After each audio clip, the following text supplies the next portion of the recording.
Bienvenidos a Reporte Roemer. Es un gusto estar con mis cuatro queridísimos amigos y por supuesto con ustedes. Este es un programa para usted, con usted, por usted, donde pensamos, sobrepensamos de los grandes temas que están reportando en el mundo. Rapidísimo, por favor, preséntense. Esta es la siguiente pregunta. Me gusta esto de Google. Muchas veces cuando te presentas en estas empresas, lo que te preguntan no es quién eres, a qué te dedicas, sino te preguntan, solo dime cuál es tu pasión. Tenemos muchas pasiones, solo díganme una. Empezamos contigo, Óscar de la Borbolla. Tu correo, quién eres y cuál es tu pasión. Una pasión. Óscar de la Borbolla, @Óscar de la Borbolla. Escribir. Vas. Lía. Lía Ferré, @Lía Ferré, aprender. Soy José Luis Mateos, @JL Mateos. Mi pasión es la ciencia. Yo soy Teresa.Vale Castilla, porque no tengo Twitter, pero tengo Face. Y mi pasión es jugar. Muy bien. Señoras y señores, vamos a jugar basta, ¿les parece? Sí. Va, Homo Ludens, apriete el botón. Órale, José Luis. Basta. Vamos a hablar de la voluntad. ¿Y qué tanto somos libres realmente? Ahora empiezan a salir los grandes debates de qué tanto somos libres. Les comparto. Existe este libro que todos conocemos donde te ponen a dos mujeres que son idénticas y le preguntan a la mayoría de los ciudadanos, hombres y mujeres, ¿dónde te parece más guapa? Y todo el mundo decimos en esta foto. ¿Cuál es la diferencia? Cuentan las pecas, cuentan los colores. No hay. ¿Cuál es? La pupila dilatada. Hay estudios que ahora hay panaderías, hueles a pan y sales y das más limosna que si no olieras pan. El oler, el olfatear el pan te hace ser más altruista. Hay estudios donde si hay limpiadores para lavarte las manos y desinfectártelas a la hora de votar, es más probable que votes más conservador en Estados Unidos, más por los republicanos. Les puedo dar 500 ejemplos de estos porque ya hay demasiados ejemplos donde la gran verdad y la gran pregunta es, ¿realmente no somos libres? Nuestro cerebro reacciona mucho antes a determinadas cosas que está preprogramado genéticamente que no. Y el gran hombre Paul Bloom, que escribe en la revista de esta semana que se llama Scientific Mind, en esta gran revista lo que dice Paul Bloom es espérate. Hay gente como Dan Dennett y Sam Harris que te dicen que no somos libres y tienen N número de ejercicios donde te lo prueban. Pero por el otro lado él te dice, estos son ejemplos muy particulares, donde la responsabilidad totalmente es bioquímica y que la libertad es un mito. Esto es el tema, voluntad. Vas. Bueno, ya hemos tenido, sí, es mi tema, ya hemos tenido este debate en otro espacio de Andrés, el Ring, en donde nos hemos divertido mucho. Nos hemos peleado, que seguramente reproduciremos aquí eso mismo. Así es. Bueno, yo por supuesto no creo en el libre albedrío, creo que es una falacia difundida por grupos católicos o grupos cristiano-católicos que piensan que todo está en manos de uno, el cambiar las cosas para llegar al cielo, en fin, es un poco lo del más allá lo que juega. Y yo creo que nosotros estamos predeterminados por una serie de situaciones físicas, emocionales, de contingencias ambientales, en fin, y que eso nos va de alguna manera llevando por un camino que ya está trazado. Vas. ¿Estás de acuerdo? No, por supuesto que no. Por una razón. En primer lugar, una cosa es la libertad, otra cosa es el libre albedrío que tramposamente Tere asocia junto con creencias confesionales. Yo pensaría en una libertad relacionada con la rebeldía. Cuando nos ponen toda esta clase de ejemplos en las que el cerebro se adelanta en su reacción y aparecen ahí unas secreciones químicas que ya predisponen hacia un lado o hacia el otro, están pensando en una cuestión estadística y por supuesto se nos puede condicionar. Toda la publicidad de alguna manera nos predispone e influye sobre nosotros y estadísticamente es posible que sí se pueda mover a la masa. Pero la cuestión de la libertad individual, creo que donde hay que buscarla es en el repertorio de novedades que hay en la historia de la humanidad.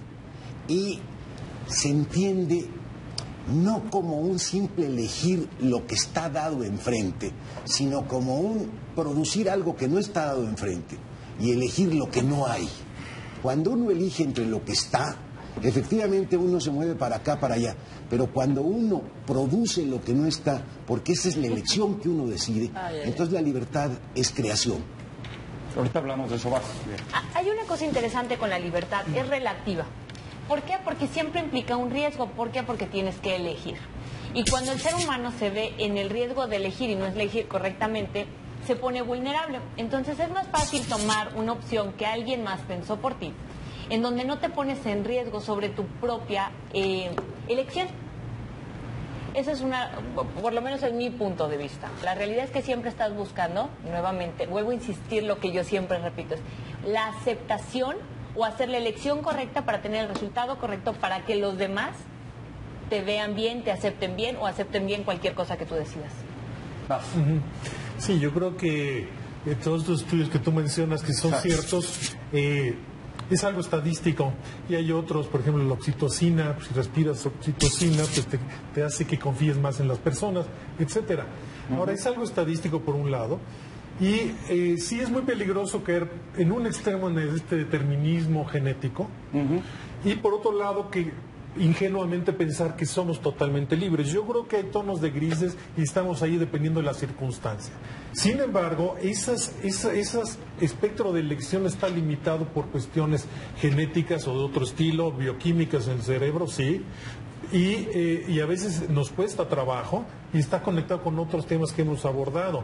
Y al final esa voluntad, por ejemplo, para bajar de peso y ponerse a dieta, que sí es muy difícil, pero sí se puede hacer. Y ahí ves esos tonos de grises Mira, el ejercicio que más me llamó la atención, yo coincido contigo y David Eagleman igual, aunque sí hay todo un debate de la biología predeterminística.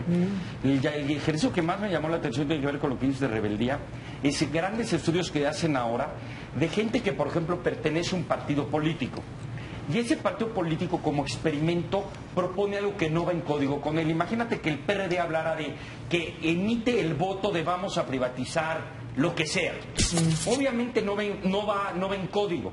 Pues la mayoría de la gente de ese partido o de cualquier otro, porque lo dijo ese partido, lo apoyan. Y cuando les preguntas, ¿lo dices porque lo dice el partido? No, lo digo porque me gusta la política. Y cuando le preguntas qué tipo de política es a fondo, ni sabe ni le entiende la mayoría de la gente.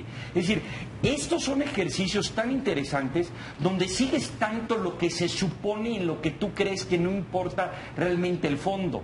Por eso esto de la rebelión, de ser cuestionador, puede ser algo fundamental. Yo pido hablar. Yo creo que tramposamente el señor Oscar de la Borbolla y todos los aquí presentes, para no quedarme nada más en Oscar, confunden lo que es libre albedrío con creatividad y pensamiento original. Una cosa es que tú tengas un pensamiento creativo y des a luz una idea original, y otra cosa es el libre albedrío. O sea, con lo que yo tengo, con mis neurotransmisores, mis genes, el condicionamiento ambiental, el tipo de vida que he llevado, lo que estudié, todo eso yo lo puedo combinar y puedo tener una idea original, inventar la penicilina, por decirte algo. Pero eso no quiere decir que el invento de la penicilina sea debido a que yo tengo el libre albedrío de decidir eso. Entonces, bueno, pensar que de pronto por generación espontánea surge una manera de ser o una... Pues me parece... Sam Harris, gran libro de Sam Harris. Ya lo leí, extraordinario. Tú me lo recomendaste. Pero perdón, Oscar, y terminamos, por favor. Una cosa que sí es necesario entender. Este libre albedrío, y retomo la palabra, existe un antecedente que sea la causa de mi acción. Ese antecedente, ¿qué es? Un condicionamiento estilo Pavlov con sus perros, o lo volvemos más complejo, una serie de conexiones con neurotransmisores para volverlo muy complejo e intimidar al espectador para que se crea las complejidades que digo. Si lo simplificamos, si sucede X, entonces sucede Y. Y yo no creo que exista esta ecuación en la conducta humana. Y por eso es que yo lo relaciono la libertad con la creación. No solamente es libertad de elección, sino libertad de renuncia a lo que está dado para incorporar en el mundo algo nuevo. Y es en la creación donde el hombre manifiesta su libertad plena. Es todo un debate, y creo que es importante recalcar que este es el debate hoy del siglo XXI. Sí. Entre Dan Dennett, Sam Harris, Paul Bloom, Todo el mundo está entrando a este debate. Tere, vale, porque yo. ya Exacto. existía desde Kant y desde muchas otras. Siempre fue una antinomia de la razón Bueno, pura. Pero es muy interesante ahora con el conocimiento de la neurociencia. Pero es- ¿Se nos acaba el tiempo o quieren saltarnos otra palabra y seguimos con esto? O vamos a otra palabra y lo retocamos. Va, aprieta un botón, por favor, Tere. Vamos a... ¡Basta! ¿Qué les late con A? Amor. Autonomía. Autonomía. Ok. Va, ¿cuál es tu hipótesis nula de autonomía? ¿O vas tú? Bueno, Entonces, justamente la es autonomía importante. es otra forma de la libertad. Esta palabreja de la libertad autónoma la propone nada menos que Leibniz, justamente cuando se encuentra con un mundo que está todo pensado por Dios, porque Dios eligió este mundo como el mejor de los posibles. Ay, ay. Entonces viene un conflicto para conciliar ese determinismo de que todo lo previó Dios con la libertad, e inventa la palabra autonomía como una forma de libertad simplemente no influida por el otro, sino Vas, por autorregulada. favor, A ver, yo creo que aquí José Luis va a tener mucho de qué hablar con lo Yo que pensé voy a que decir. Oscar iba con No, Kant. con lo que voy a decir, Y José de Luis lo va a que tener dijiste mucho antes que también, decir. y podemos A ver, entrar más a fondo. todo lo que está aquí y en mi entorno y en el mundo y en el universo existe porque yo tengo receptores para verlo, porque hay un observador. Si yo no tuviera esos receptores, ese universo no existiría. Para ti. Como para mí. Pero sí existe. No, quién sabe. Desde mi punto de vista, nada existe a menos que exista el observador y los receptores perceptuales que le permitan codificar esa información. Oscar dice que no, que es la voluntad, que porque todo es lo que uno quiere. No, O sea, no. yo estoy, desde que tengo 5 sentidos, ojo, oído, nariz, tacto, estoy predeterminada a hacer y a ver y a creer lo que creo. Vas. Rápido. Bueno, Por partes. vamos por partes. Porque ambos temas, el libre albedrío y esto último que acaba de mencionar Tere, ¿vale? Tiene que ver con la física y en particular con una cosa que se llama la física cuántica. Libre albedrío. Yo no confundo libertad con libre albedrío, ni confundo creatividad con libre albedrío. Yo hablé de libre albedrío y el libre albedrío es un problema filosófico desde hace varios miles de años y es un problema que retoma la física cuando nace con Galileo y con Newton. Y viene el determinismo y entonces en la física newtoniana hay un determinismo y entonces cuando todo es determinista a la Laplace, dices, no hay libre albedrío porque tú piensas que eliges algo, pero al final, como todas las moléculas siguen las leyes de la física, incluso las de mi cerebro, tú piensas que estás eligiendo esto y dices, yo voy a ir a ver esta película, me voy a casar con esta persona. No, porque hay reacciones y demás. Pero resulta que cuando en el siglo XX nace la física cuántica, se introduce de nueva cuenta un elemento probabilístico y entonces a nivel cerebral, a nivel de los neurotransmisores, hay gente que lo asocia y te libera y te vuelve a instalar en la discusión filosófica y física de las ciencias exactas el libre albedrío en una cosa mucho más profunda Vas, que no por quería yo favor, tocar, Lea, ¿no? muy rápido, por favor. Sobre lo que decía Tere, en donde si entonces las cosas son lo que uno percibe, entonces es aún más autónomo, porque es como yo lo percibo. Porque si yo carezco entonces de alguno de mis sentidos, la percepción es distinta, Es lo que ella te diría. ¿no? Entonces, Yo les quiero compartir rápido una hipótesis, no la de autonomía, porque ya se nos va el tiempo y que me hubiera gustado tocar. Y sí les quiero decir que no hay libertad, no me refiero al libre albedrío, no hay libertad cuando no hay autonomía, esto es muy kantiano. ¿Qué quiere decir esto? Si tú dependes económicamente de tu pareja, o de tu trabajo, o de muchas cosas, puedes aguantar cosas que no te gustaría aguantar. Tú das No, clases no en la tiene. Berkeley. Sí. Y justamente lo que está planteando Tere es la idea de Berkeley. El ser es lo percibido. Sí, un Y idealista. si no lo veo, no es. Así Y es. podríamos hablar a la Wittgenstein. Lo que no es nombrado no es. Tenemos esa no un es la problema visión, desde Kant. no es la visión con de la el- realidad. Señoras y señores, El a quien le realismo guste la científico. filosofía, baje una aplicación que se llama Quiz Up. Es lo máximo, es un juego increíble donde te preguntan de capitales del mundo de todo, pero el segmento de filosofía lo adoro. Quiz Up en su aplicación, quédese aquí en Proyecto 40. Gracias.